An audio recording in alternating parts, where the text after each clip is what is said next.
l'entrée des deux équipes sur la pelouse de Gaston Gerard et sous le soleil ce samedi après-midi. Ça promet une belle affiche, Coralie, ce DFCO FC Fleury. C'est la 5e journée de l'Arkema Première League et c'est votre match en direct sur FFF TV. Et la composition, vous la découvrez, des Dijonnaises avec Enzana notamment qu'on retrouvera sur le côté gauche. Titularisation de Myriam Terchoun aux côtés de Wu et Crazyman devant, et sinon c'est un DFCO assez habituel. On note le retour, il est important, de Katrina Talaslati dans les buts en championnat. Ça faisait longtemps, elle avait joué quand même le week-end dernier pour prendre un peu ses marques en Coupe de France, en Coupe de la Ligue même, du côté d'Auxerre pour le DFCO. Large succès, on aura l'occasion d'en reparler, mais elle a repris ses marques et elle est en fin de retour. C'est important pour le DFCO de retrouver sa gardienne titulaire. La composition de Fleury avec l'absence importante de Sini Caputo, une des meilleures buteuses du club cette saison avec 2 réalisations. Elle est remplacée par Kamsik. Titularisation de Lena Goetsch avec qui on était en avant-match. Elle commencera dans son fameux couloir droit, là où elle a été extrêmement dangereuse toute la saison dernière avec le DFCO.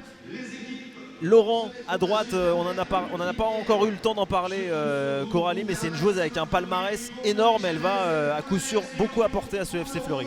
Oui, c'est une joueuse d'expérience dans ce 4-3-3, identique à la tactique dijonnaise, qui va apporter, je pense, énormément sur ce couloir. En tout cas, c'est là où elle doit avoir un impact, cette joueuse qui a une expérience et un palmarès déjà assez fou.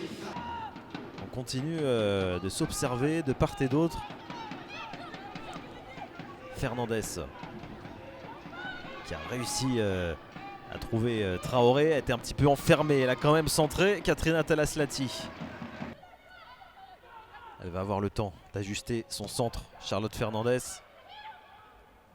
ballon qui arrive jusqu'à Laurent, la frappe était un petit peu trop écrasée. Attention, parce qu'il y avait une joueuse de Fleury en embuscade, on s'est dégagé un petit peu en panique. Corner. Attention au marquage. À suivre pour Fleury, c'est pas très bien tiré. Il va y avoir une deuxième occasion, on va pouvoir se rapprocher du but. La voici, Kamsik, mauvais contrôle. Ballon qui reste dans la surface de réparation. Le tir pour terminer. Il faut venir serrer ici au milieu de terrain. Il faut être plus près.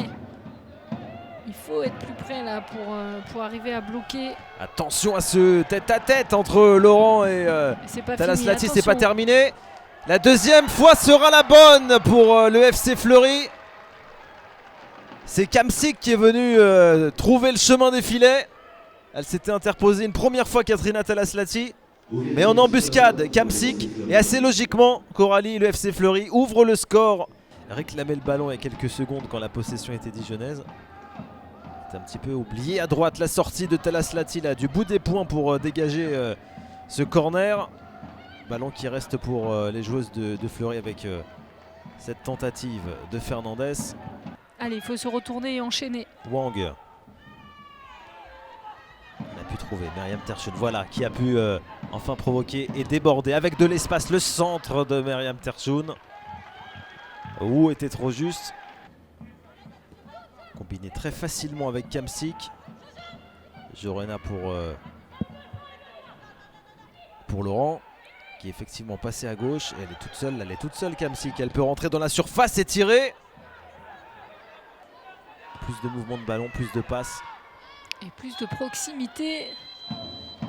Voilà le coup de sifflet d'Elisa Dopeux. Coralie, c'est la pause donc à Gaston Gerard sur un match assez agréable parce que le rythme est intéressant.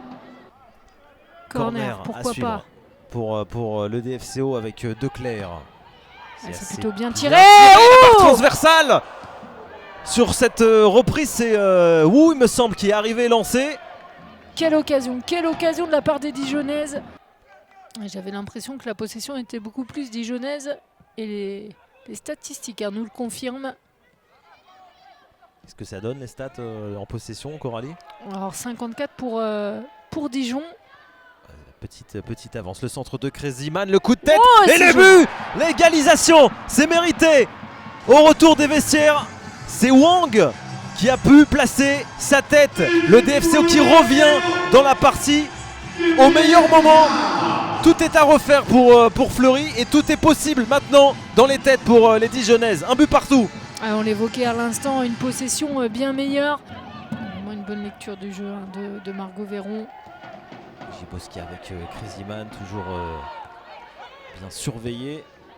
L'appui, une maîtrise, Leclerc, c'est pas s'il n'y a la pas d'enjeu. combinaison, il n'y a pas d'enjeu pour Djiboska toute seule. Oh là là là là là. Le Quelle centre, occasion. le centre de Djiboska qui était pour Wu et qui n'a pas pu couper la trajectoire. On part de derrière, on construit depuis l'arrière. Des pressings modérés qui permettent de récupérer le ballon lorsqu'elles n'ont pas la possession. Des transitions beaucoup plus rapides sur les ailes, notamment en passant par Crazyman. Crazyman qui a repiqué au centre et qui c'est a enchaîné dommage. avec un tir. Trop écrasé malheureusement, mais c'est une action de plus pour le DFCO. Toujours aussi élégante là dans ses contrôles et dans ses bonnes passes vers Lena Götz ici. Retour de Mariam Terchoun face à Götz. Un contrôle un peu lointain qui la met dans une position. Sur un Katrina Talaslati qui a failli se faire surprendre. Les concentrations, marquage. Petit rappel à l'ordre. Le coup franc pour Fleury, les 2 points de Talaslati. Et le coup de sifflet final. Pas de vainqueur aujourd'hui entre Dijon et Fleury. Un but partout.